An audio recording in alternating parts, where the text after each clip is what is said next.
All right, we're going to talk about the NBA now, and of course, what a Game 7 it was for the Golden State Warriors and OKC Thunder. This is the two teams that were battling out for the right to play the Cleveland Cavaliers, but I'm not going to get there just yet. I want to get your thoughts on this. Drew, I'm going to start with you. You look at what happened in Game 7, or at least going into this one, down 3-1. Have the Warriors impressed you to the point where this team is unbeatable at this juncture?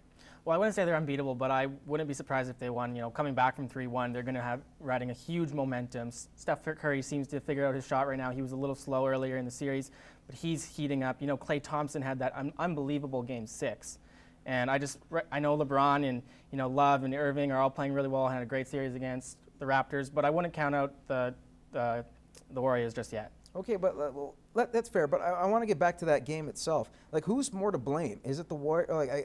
Blame, but I guess what was the biggest factor, Andrew? Was it the Warriors coming out, shooting lights out, or was it the collapse of the OKC Thunder? No, it's the collapse by far. Like, we talk about like keeping your pedal on the metal the whole way. You're up 3-1. You have a double-digit point lead and you blow it. When does that ever happen? And then didn't do it once, but you did it twice, and then blew a 2-game lead. That's going to be the storyline about how you can collapse at that point in the season. We're talking professionals that shouldn't need to be told how to play at that certain level. You should know against a team who just broke a record for most wins in a regular season that you probably should finish out the game. So I guess the lack of finish is what you're saying, Andrew, was the biggest story of this. It has to be. It's the only story of it. It's especially when you're getting Golden State not shooting well and not playing their greatest, you have to take advantage of that. And then it showed. Game 7 comes up. Now they're back to the Golden State that we all know, and all of a sudden now you're in trouble and cost them. Now their season's done. Drew, you mentioned this to me before. I still don't believe it, but you have Westbrook, who still has a year left in his contract. You have a guy who's now going to be going to free agency, and Kevin Durant, two of the biggest superstars in OKC. Do you see this being a setback where Kevin Durant says, you know what, I'm a free agent. I'm going to test those waters. Might go to L.A., might even go to Toronto, as you've kind of mentioned to me. I think it's ludicrous he won't go to Toronto. But is this a setback nevertheless? And do you see maybe Kevin Durant saying, you know what, maybe OKC, I had a good time with you. It's now to move on. I could actually see that happening. I mean, OKC has been one of the better teams in the league for the last 2 seasons, and they just haven't been able to get over that hump. And I think it wouldn't be so crazy to see Kevin Durant switch teams and just try to have a new start somewhere else and try to get over the hump with a new team. Players want to win. If you're not winning on the team you're on and you're an elite level player, which he is, you're going to go test the waters and see something else. Does that mean going to Toronto? Does it mean going to LA? I wouldn't go to LA, let's be honest. It's not, well, especially following Kobe Bryant's shoes, it's not worth it. No. The Toronto's just a good story because Toronto was his favorite team growing up. So there's that right there. He's good friends with Drake. One's feeling that's a good marriage between the two. But a guy wants to win, and if I'm a free agent and I just had this master collapse, I'd probably think about my options and see, because careers are short. You never know. It could take one season, he could be done. So you got to win now. Do you stay with that team? Do you think that's a team? Because every single year now you have to go up against Golden State.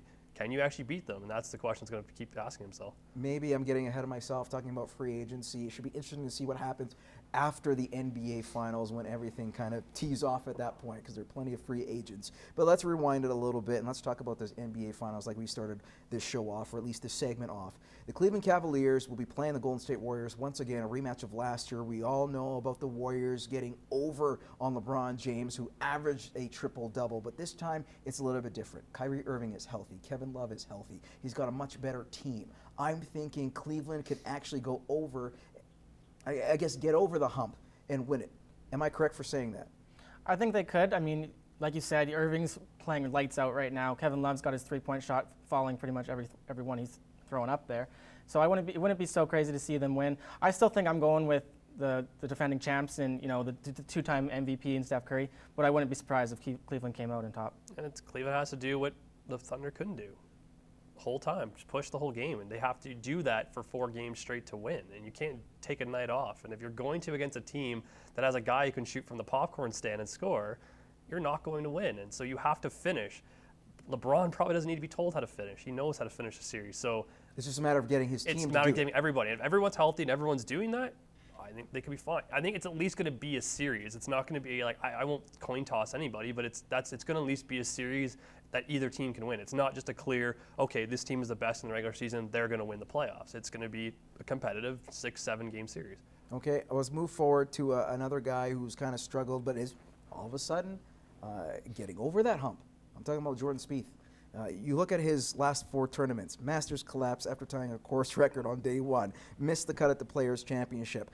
Byron Nelson, 2 strokes back of the leader heading into Sunday, all of a sudden drops to 18th after another epic collapse. However, at the Dean DeLuca Invitational, he came up a winner. He came up a winner. He finally won the DeLuca. his second tournament win this year. And I'm thinking with the U.S. Open just over 2 weeks away, this win helps him going forward. Am I right or wrong for saying that? From a golfing standpoint, it gives you confidence, and you do need that in your game going into anything. But it's a major versus a, throw a sponsor on a hat kind of thing. It does give you confidence, though, and especially when your game's not playing well. And I know this from golfing plenty of times myself. If your game's going good, everything just goes right. But as soon as you hit a bad patch, it's just shot after shot, and it starts playing in your mind. Little things like even chipping, putting, little things go off by an inch. It's all between the ears, I think, at this point. And you look at Spieth, he's not going to have an epic collapse as we're seeing with Tiger Woods, right? Because that's another story in itself.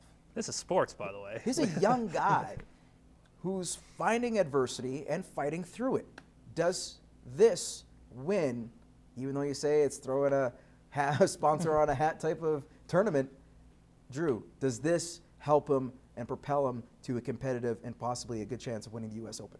I think it really does. I mean, you like Andrew said, you want to have momentum going, especially in golf, because your putting's on, your chipping's on. And I think it's the fact that he did have that huge collapse at the Masters. He's going to come out and just be completely focused and not going to want to play his best. And I wouldn't be surprised to see him win.